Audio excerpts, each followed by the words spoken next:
जल्दी से सब्सक्राइब कीजिए और बेल आइकन को प्रेस कीजिए ताकि मंडे, थर्सडे एंड सैटरडे की सबसे पहली नोटिफिकेशन आपको मिले। हेलो एंड जय श्री राधे कृष्णा। केम छो everyone, thank you so much for watching. I am Archana Saraswati and welcome back to spiritual Thursday, जहां पर शास्त्रों में लिखी बातों को हम आसानी से समझने का प्रयास करते हैं।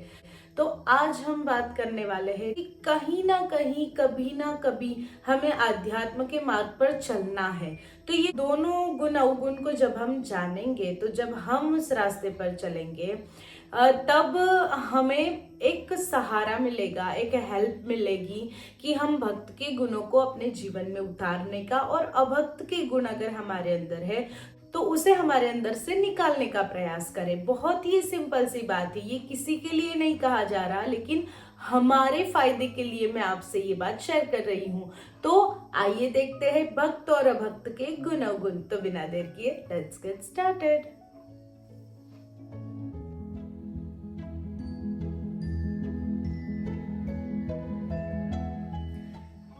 भक्ति बड़ी ही प्यारी होती है। भक्ति श्रीमद् भागवत में सबसे पहला प्रसंग भक्ति का आता है। कहा गया है कि कलयुग में भक्ति दुखी है, क्योंकि भक्ति का एक छोटा सा, बहुत ही प्यारा सा परिचय भक्ति देवी स्वयं देती है।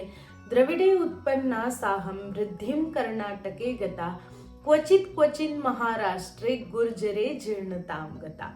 अब ऐसे सिंपल से अगर देखें तो इसका अर्थ होता है कि द्रविड़ देश में वो प्रकट हुई, फिर कर्नाटक में वो बड़ी हुई, फिर महाराष्ट्र में उन्हें कुछ मान सम्मान मिला और गुजरात में आते ही वृद्ध हो गई। तो ये सारे प्रदेश की बात हमें लगती है, लेकिन कई महापुरुषों के अनुसार, या फिर जितना मेरे गुरुजी ने मुझे सिखाया है और मुझे समझ में आया है, उसके अनुसार ये एक, अगर इसे आध्यात्म की दृष्टि से देखें तो ये एक अलग बात है।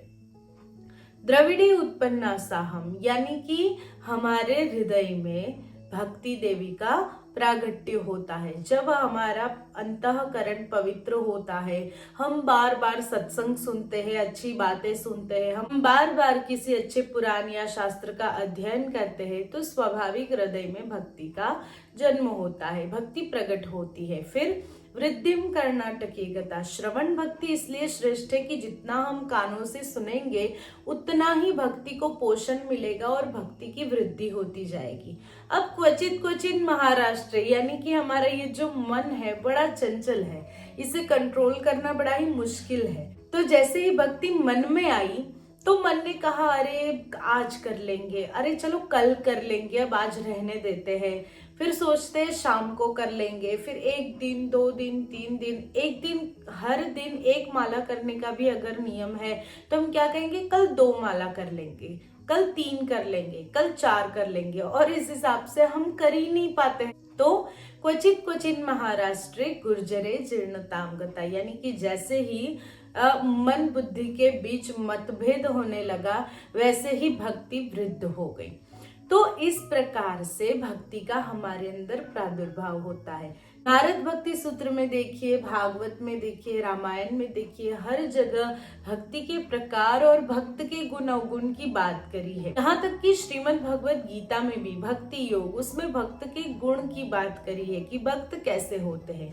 ये कलयुग का समय चल रहा है, और कलयुग के समय में क्या है कि भागवत के अनुसार, ये मैं नहीं कह रही पर भागवत कह रहा है कि कलयुग में सत्य से ज्यादा दिखावे की पूजा होगी, और वो शायद अभी आजकल शुरू भी हो चुका है।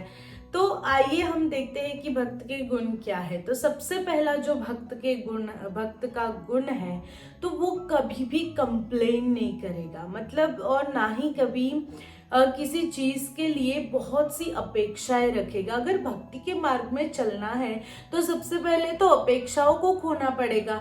जैसे सुदामा जी ने अपेक्षा छोड़ दी थी, सुदामा जी ने मांगना, पूछना, कंप्लेन करना, सब कुछ छोड़ दिया था। वो जिस परिस्थिति में थे, हाँ, वो 5 घर भिक्षा मांगते थे क्योंकि वो ब्राह्मण थे और वो उनका अधिकार है, इसलिए वो 5 घर भिक्षा मांगकर भोजन करते थे, वो अलग बात है। लेकिन उन्होंने भगवान से, मतलब, पूरे दिन कंप्लेन करना, मुझे ये दे दो, वो दे दो, मेरा परिवार है, ऐसा है, वैसा है, वो सब कुछ छोड़ दिया था और तभी जाकर के उन्हें श्री कृष्ण की प्राप्ति हुई। गोपियों को देखो, गोपियों ने कंप्लेन कभी नहीं की, वो तो चाहती थी बार बार श्री कृष्ण को देखना, तभी वो यशोदा मैया के घर जाती थी और हमेशा कन्हैया के गुणगान करती रहती थी। ऐसे कई भक्त हैं जिन्होंने कभी कंप्लेन नहीं की। मीराबाई को ही देख लीजिए, विष का प्याला पीना पड़ा लेकिन फिर भी उन्होंने कंप्लेन नहीं की, तो भगवान स्वयं आ गए उनकी रक्षा के लिए। भगवान ने स्वयं आकर के उसे पी लिया। वहीं पर जो अभक्त के गुण है या फिर अभी तक जिसमें भक्ति कच्ची है, मैं ऐसा नहीं कहूंगी कि अभक्त, लेकिन हम क्या करते हैं, ऐसा समझ लेते हैं कि चलो भाई बहुत सारी मालाएं कर ली भक्ति हो गई। अरे नहीं, बहुत सारे शास्त्र पढ़ लिए भक्ति हो गई। अरे नहीं, जब तक समर्पण का भाव नहीं आएगा, हम जब तक उस कृष्ण से कंप्लेन करना बंद नहीं करेंगे, भक्ति कैसे होगी। अगर हमें ऐसा लगता है कि हम ज्यादा कंप्लेन कर रहे हैं और हमारा मतलब भक्ति से मन हट रहा है और हमारा मन कहीं और जा रहा है, तो हम उस अवगुण को बदल सकते हैं और अपना जो कुछ भी है वो कन्हैया के चरणों में समर्पित कर देंगे, तो स्वाभाविक हमारी उनसे कंप्लेन होना बंद हो जाएगी। तो अगर हम में ऐसा है तो हम उससे भक्त के गुण में सुधार सकते हैं। फिर वो अपने सारे कर्म कन्हैया के चरणों में अर्पित करते हैं, अपने इष्ट के चरणों में अर्पित करते हैं और उसी वजह से सुख दुख का उन पे कोई असर नहीं होता। हम कई बार सोचते हैं ना कि ऐसा कैसे है, उसको प्रॉब्लम भी आती है तो भी वो नॉर्मल ही रहता है, पर ऐसा नहीं है।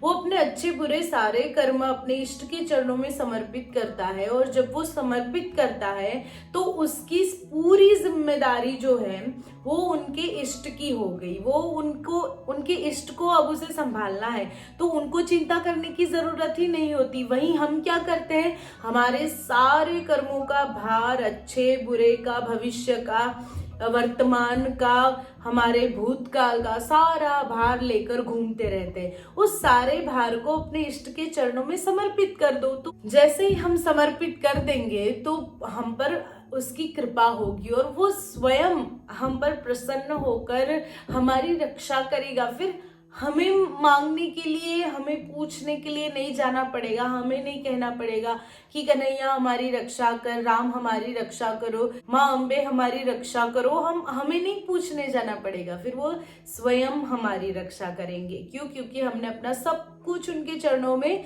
समर्पित कर दिया है। और तीसरा जो है, ये बहुत ही जरूरी बात है जो शायद हम सभी को समझने की जरूरत है कि जो भक्त होते हैं वो कर्म करना नहीं छोड़ते। ठीक है, हाँ, अपने सारे कर्मों को भगवान के चरणों में समर्पित करते हैं या फिर वो बेकार के कर्म नहीं करते, लेकिन वो कर्म करना कभी नहीं छोड़ते। गोपियां सजती संवरती थी कन्हैया के लिए, सुदामा भिक्षा मांगते थे कृष्ण के लिए, अर्जुन युद्ध करते थे कन्हैया के लिए। उन्होंने कभी अपने लिए नहीं किया, उन्होंने जो कुछ भी किया वो कृष्ण के लिए किया।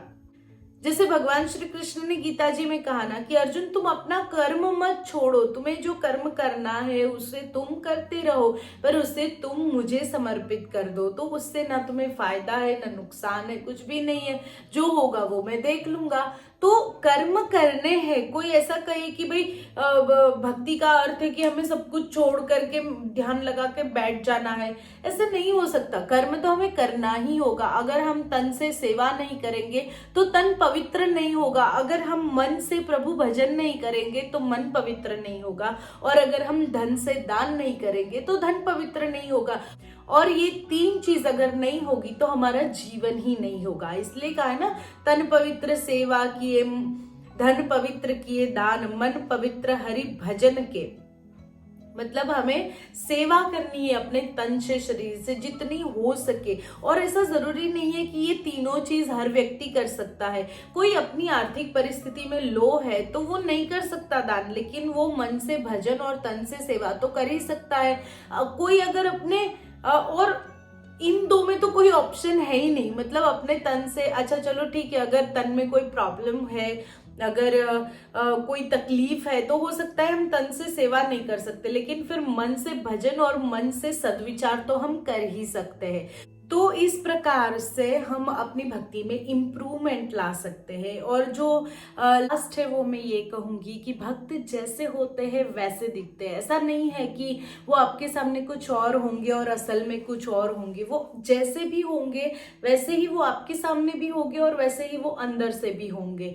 तो भक्ति में कभी दिखावा नहीं होता कि आप अगर कोई घर पे आया हो तो 4 माला ज्यादा कर दो, और अगर कोई नहीं है तो फिर भक्ति करना छोड़ दो, या फिर क्योंकि आप भक्ति के मार्ग में है तो इसलिए आप मतलब ऐसा नहीं है कि अगर आप भक्ति के रास्ते पे है तो आप जो करना चाहते हैं वो नहीं कर सकते, लेकिन वो कीजिए और उसे अपने इष्ट के चरणों में समर्पित कीजिए। तो आई होप कि आपको आज की बात पसंद आई होगी, and if you do then please hit the like button, comment करके बताइए आपको कैसा लगा, शेयर कीजिए अपने फ्रेंड्स एंड फैमिली के साथ, और चैनल को सब्सक्राइब करना बिल्कुल ना भूलें।